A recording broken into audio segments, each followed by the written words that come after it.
Hello viewers, ఎలా ఉన్నారు? ఈరోజు మీకోసం ఒక మంచి రెసిపీతో వచ్చేసాను. Easy home made gobi pakoda. అలాగే గోబీ పకోడా కావాల్సిన పదార్థాలు ఏంటో, దాన్ని ఎలా తయారు చేసుకోవాలో చూసేద్దాం. మనం ముందుగా కాలీఫ్లవర్ని బాగా వాష్ చేసుకొని కొంచెం సాల్ట్ అలాగే కొంచెం పసుపు వేసి వాటర్లో నానబెట్టేసుకుందాం. సో ఒక 5 minutes నానబెట్టుకున్నాక ఇలా అయింది కాలీఫ్లవర్. తర్వాత మనం స్టవ్ మీద కడాయి పెట్టి అందులో ఆయిల్ వేసి వేడి చేసేద్దాం. తర్వాత ఒక చిన్న బౌల్ తీసుకొని అందులో 1/4 కప్పు మైదా పిండి, 1.5 స్పూన్ కార్న్ ఫ్లోర్ వేసుకుందాం. తర్వాత 1 spoon garam masala, 1 spoon chilli powder. Pakoda ఇంకొంచెం స్పైసీగా కావాలంటే ఇంకొంచెం చిల్లీ పౌడర్ యాడ్ చేసుకోవచ్చు. తర్వాత 1 స్పూన్ అల్లం వెల్లుల్లి పేస్ట్ యాడ్ చేసుకొని మొత్తాన్ని మిక్స్ చేసేసుకుందాం బాగా. తర్వాత ఇందులో కాలీఫ్లవర్ని కూడా యాడ్ చేసేసుకుందాం. తర్వాత కాలీఫ్లవర్లో మనం కొంచెం రెడ్ కలర్ని యాడ్ చేసేసుకుందాం. అదే విధంగా 1/4 స్పూన్ సాల్ట్ని కూడా యాడ్ చేసేసుకొని బాగా మిక్స్ చేసుకుందాం. నార్మల్గా మనం కాలీఫ్లవర్ని హాట్ వాటర్లో నానబెట్టుకుంటాం కదా, సో అలా చేయకండి.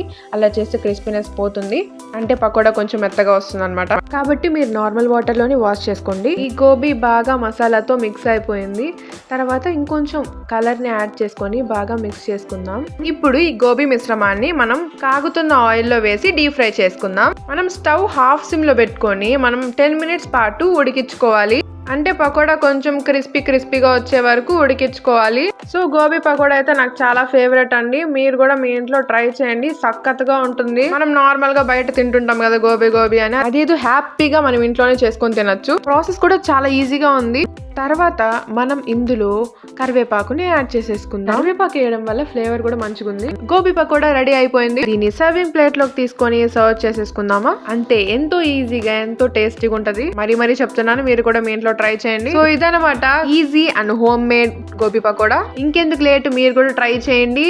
ట్రై చేశాక కమెంట్ చేయడం మాత్రం మర్చిపోకండి. సపోర్ట్ ఎప్పుడు ఇలాగే ఉండాలని కోరుకుంటూ please like, share and subscribe to my channel. Thank you.